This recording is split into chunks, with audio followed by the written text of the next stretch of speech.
Halo teman-teman semua, pernah enggak kalian merasa sudah bekerja sekeras mungkin, tapi hidup masih gitu-gitu saja?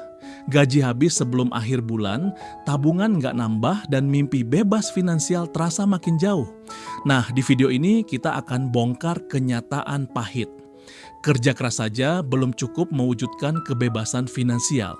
Kita akan bahas kenapa itu terjadi, apa yang bisa kita lakukan, dan strategi cerdas agar kerja kita nggak cuma habisin tenaga, tapi benar-benar bawa perubahan. Jangan skip video ini. Yuk kita mulai.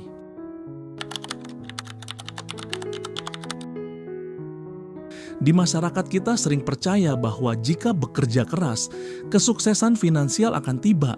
Padahal kenyataannya tak selalu demikian. Banyak orang menghabiskan hari-hari dengan bekerja siang malam, tapi kekayaan masih sulit diraih. Masalahnya bukan hanya pada jumlah jam kerja, melainkan pada bagaimana kita bekerja dan kondisi yang menyertai.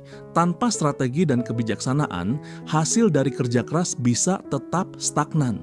Untuk benar-benar keluar dari keterbatasan finansial, kita perlu memahami beberapa hal penting. Bekerja cerdas dan memanfaatkan leverage, menghadapi ketimpangan sistemik, mengubah gaya hidup serta pola pikir keuangan, mengatasi lingkaran kemiskinan, dan merancang strategi agar tetap bertumbuh di tengah sistem yang tidak adil.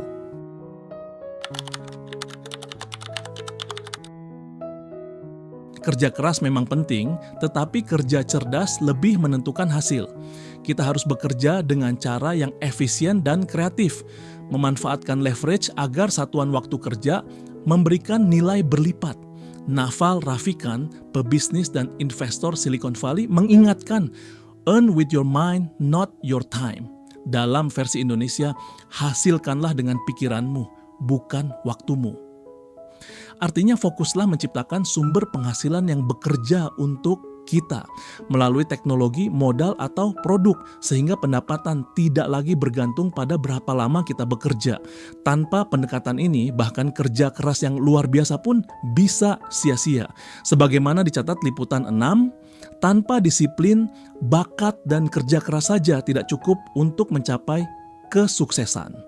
Dengan disiplin dan perencanaan, kita dapat membangun aset seperti usaha online atau investasi yang menghasilkan uang. Intinya, gunakan otak dan kecerdasan.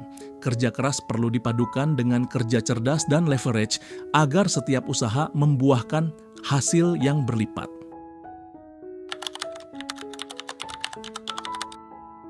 Namun, bicara kerja cerdas saja tidak cukup jika kita lupa faktor lingkungan. Kenyataannya, tidak semua orang memulai dari posisi yang sama. Ketimpangan ekonomi seringkali membuat upaya individu menjadi tidak adil. Sebagaimana diulas oleh pengamat sosial, ketimpangan ekonomi dan sosial ini bukanlah hasil dari perbedaan usaha atau kecerdasan individu, melainkan akibat dari struktur sosial dan sistem ekonomi yang sudah tertanam dan terus memperlebar jarak antara yang kaya dan yang miskin. Artinya seseorang bisa bekerja keras dan cerdas, tetapi jika sistem pendidikan, kesempatan kerja, atau kebijakan ekonomi tidak mendukung, sulit rasanya untuk maju. Ketidaksetaraan ini bukan hanya soal nominal uang, tapi juga tentang peluang yang dibentuk oleh struktur sosial dan ekonomi. Misalnya, jika akses pendidikan berkualitas atau modal usaha hanya terpusat di kelompok terbatas, makin besar jarak antara mereka yang berkesempatan dan yang tidak. Kondisi demikian menegaskan bahwa untuk mencapai kebebasan finansial, kita juga harus peka pada realitas sistemik. Perjuangan tak cukup diukur dari kerja keras pribadi saja, melainkan juga dari upaya mengatasi kesenjangan kesempatan.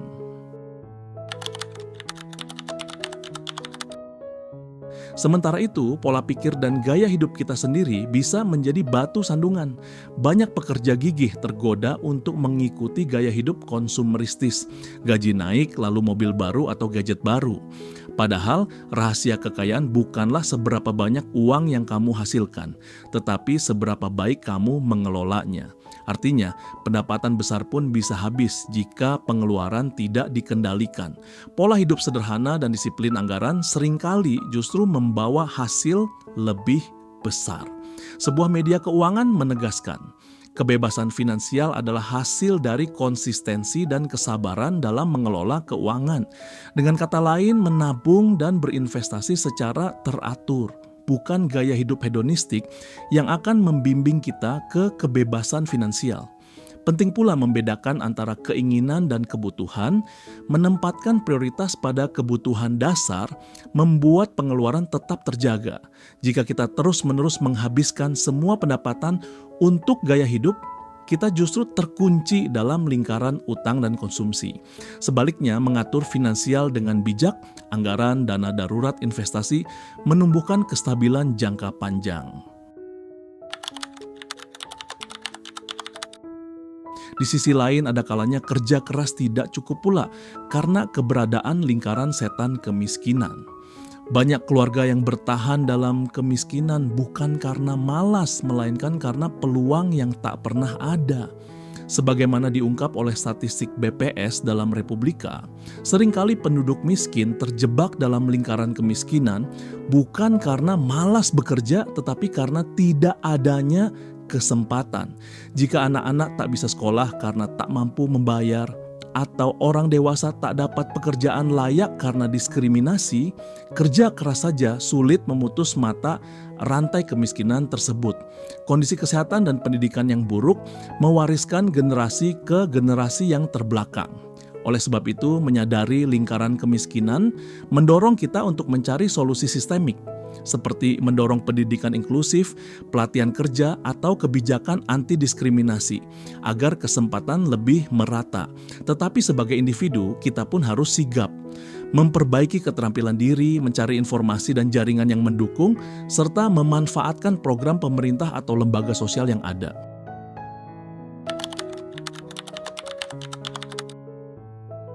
Lalu apa yang bisa kita lakukan untuk keluar dari situasi sulit tersebut? Intinya, kita harus bertindak lebih cerdas lagi daripada hanya keras.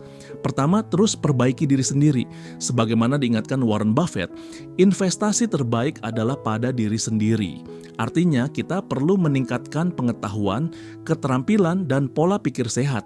Orang yang berpendidikan tinggi dan memiliki keahlian langka memiliki peluang lebih besar mengatasi hambatan struktural. Kedua, mainkan permainan jangka panjang.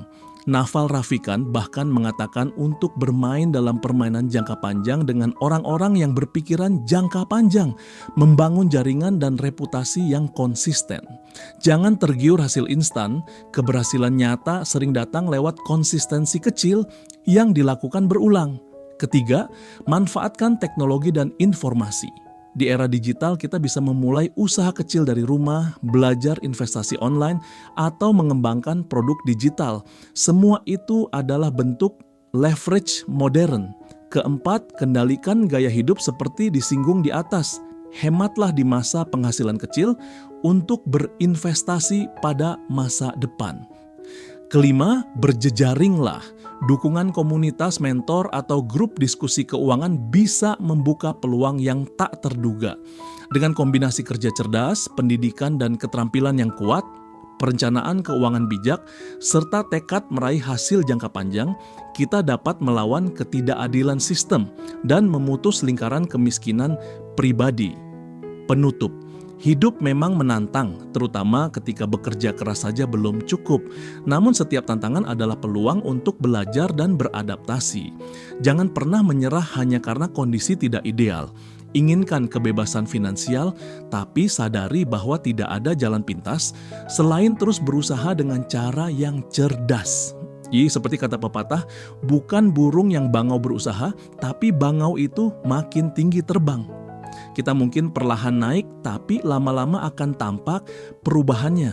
Tekad dan kerja cerdas didukung oleh keterampilan, pengetahuan, dan pola pikir positif akan memandu Anda menembus batasan. Tiap langkah kecil, menabung sedikit lebih banyak, belajar hal baru, bekerja lebih strategis, akan membawa Anda lebih dekat pada tujuan. Jangan biarkan sistem yang tidak adil menundukkan semangat Anda. Gunakanlah akal dan ketekunan untuk membuka jalan baru. Dengan begitu, kebebasan finansial bukan lagi mimpi kosong, melainkan buah dari upaya cerdas dan gigih yang terencana. Kalau video ini membuka wawasan kamu, bantu share ke teman-teman yang juga lagi berjuang. Jangan lupa like, subscribe, dan nyalakan lonceng supaya nggak ketinggalan video berikutnya. Sampai ketemu di video selanjutnya, dan ingat, kamu berhak atas masa depan yang lebih baik asal kamu mau berjuang dengan cara yang tepat.